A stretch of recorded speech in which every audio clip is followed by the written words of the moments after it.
అరే ఎర్ర బుక్ అని వాళ్ళు ఇప్పుడు ఎర్ర బుక్ రాజ్యాంగం అని భయపడిపోతున్నారా స్వామి.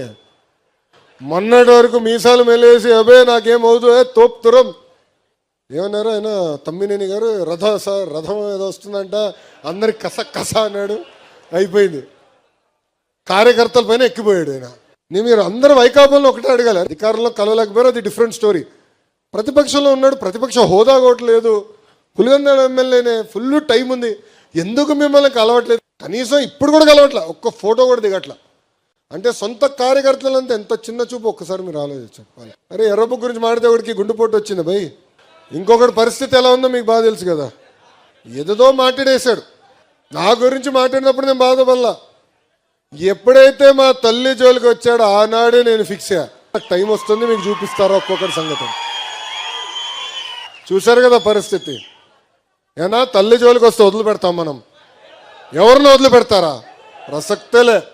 ఇంకొకడు ఉన్నాడు, ఎర్ర బుక్ చెప్తే బాత్రూంలో కాలు జారిపడి చీర కొట్టుకున్నాడు. ఒక పద్ధతి ప్రకారం వెళ్తున్నాం, చట్టపరమైన నిర్ణయాలు తీసుకు